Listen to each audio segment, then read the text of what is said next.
our first video, I talked a little bit about the Sveshnikov sidelines, and I alluded to the fact that white really doesn't have any good options once they have found themselves at this point other than knight d to b5. And this could be the argument why you would want to play this opening against players, I would say, under the rating of 1600 USCF, as they may not have seen this before and will react poorly. And it's very natural in Sicilians for the knight to drop back to b3. You see it in the Najdorf, and that's, as it's the #1 Sicilian by far, it's a very natural move to drop back here for white, if that's the only pattern that they know. Well, I wanted to take a look at this sideline because, as I'm relatively new to this opening, only done brief analysis in the past, I wanted to show a critical idea I missed in this opening and see if you find it. So, first, the main problem with the pawn structure in the Sveshnikov is typically the gaping hole on d5. And knight b3 gives us time to fix that problem. And then we just have a harmonious position with no issues. So first we're going to go bishop b4 to pin the knight. And the idea is we now exert more control over d5, and d5 is the main idea. The opponent doesn't really have any way to stop us from doing this. So after f3, d5, grab, grab. And of course, queen takes d5 is going to be met by bishop takes c3, Zwischenzug with check, and that's going to lose the queen. So bishop d2. And what is the best way to resolve tension here for a favorable imbalance for black? Well, in this case, you can capture on c3, but you have two options. Which one is better and why? Articulating these kinds of things, I feel, is important as understanding what type of position you have and what type of piece is going to be better in the long term is the key factor in making a decision, because I want to compromise the pawn structure. If we could trade both knight and bishop for both knight and bishop, I'm happy because I'm playing against those weakened pawns forever. Well, in this case, the bishop is going to be better in this type of position as it's an open position. So we want to capture with a knight, and my opponent takes, and we've ruined the pawn structure. If he had elected to take with the pawn, I'm not going to be upset in this situation, as the remaining bishop is going to be quite strong, and we can even go so far as to playing bishop a3, and this is an annoying spot for the b. But we get this pawn structure, and this is already a critical move, and being that my knowledge of this position ended at d5, to be completely honest. Like, okay, I know with knight b3 I'm supposed to play bishop b4, d5, and that's the plan, that's the memory marker. And often I find, I mean, especially as a chessable author, in my opening books, people and the types of questions I get from players at different levels, they focus, lower level players are focusing on minute things and studying a line like this extremely in depth because they're facing it on a regular basis, when in all actuality you only need a handful of moves. There are lines that are theoretically significant that you need to deeply study, and then there's sidelines like this that have a very low percentage chance of occurring that you just need a general idea of how to play against. And right here, I knew I had an edge, I was satisfied with going into an endgame, so I just castled. But what is the better move here? Well, the better move, and the theoretical move, is queen h4. So I needed one more idea in my arsenal, and now that I've played this game and made this mistake, I now have it. And the idea is that we are compromising the structure further to simply bring the queen back. Queen's great on e7, very flexible. And here's a quick example game from 2018 showing how a master handles this position with black. And it's quite nice. Either a bishop on a3 or queen on a3, it is still annoying. And just compare the pawn structure. Black has no deficiencies, and with the bishop on e6, the open f-file for white means nothing. So very annoying. Oh, you wanted that pawn? Sure. But the play is too real, and the pin on the A file is far too strong. So again, that bishop doing what it needs to do, covering f7, and GG, as the king is in a very tight spot there. So queen h4, definitely the better move. In my game, I simply went castles, and my opponent, who was lower rated, took an immediate opportunity to trade queens, which this is what I predicted when I castled is, oh yeah, he's going to trade queens immediately, and I'm going to get the open file, and I'm just going to have an easy game. Well, I underestimated this position a bit, so let's continue. So bishop d3, and this is the first point where you actually need to attempt to make a plan. And it's very easy to recommend a lot of moves because there are definitely a lot of moves possible in the position.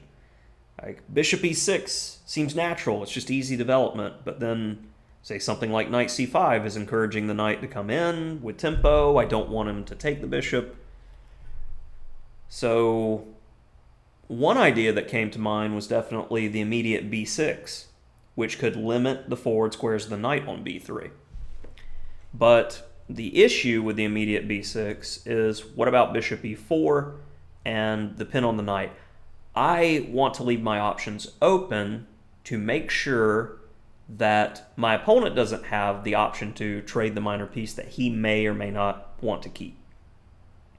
So in this case, I kind of combine these ideas that I'd like to play b6 and potentially bishop e7, but I don't want to deal with this potential bishop e4.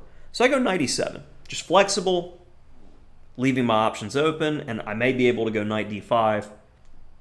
The best moves in chess definitely give you more options for the future.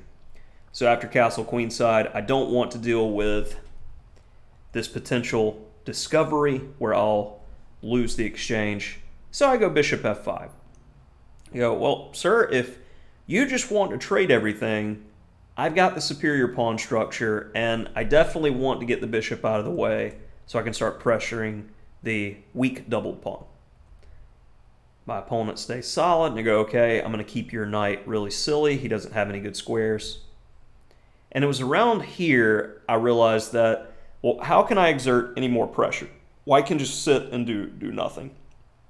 And as it was a 3-minute game, I'm like, well, sometimes you just have to admit that you don't have much, and you went astray somewhere. And I was getting confused at this point, so it's like, didn't I do everything right? And I mean, queen h4 was the much better move for me. But, you know, sometimes with black, all you can do is equality. So I decide to take, I go, okay, your pawn structure is still kind of meh. And what I want you to see about the rest of this game is you have to admit occasionally that you've gone wrong and that equality is just something that you have to deal with. I'll find that a lot of my students will get in a position like this and overpress. So what's the best move here? Well, if e takes d4, we're going to be trading down everything, it seems. No real way to avoid it. Because if e takes, rook takes, rook takes, rook takes, and then I play something like rook c8, his rook then invades d7, and I'm worse at that point, as he's got active targets and is pressuring. So I do have one thing in that I have the superior pawn structure. If you decide to play a move like f6, well, c4 is definitely going to be a possibility, and then he's got a protected passed pawn, and I'm not a fan of that imbalance. So I think objectively the best move at this point is e takes. And we'll see from this endgame that equality is not always a raw deal. And the Anderson rule is if you feel that you can't lose a position, you should pretty much play forever.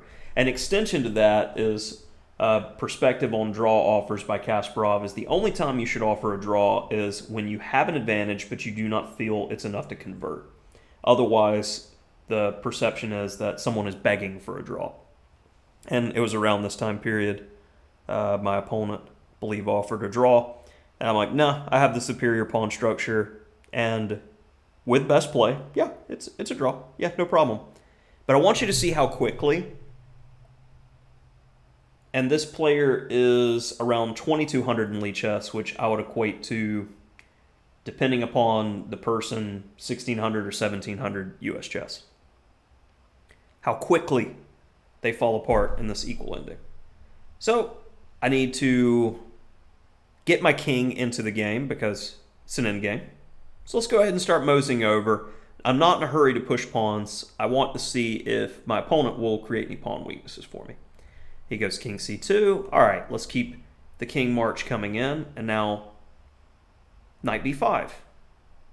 All right, you're attacking a base pawn, but is it going to be beneficial for me to push this forward? Well, you just have to go back and it gives me more time here. So let's come up with an aggressive idea.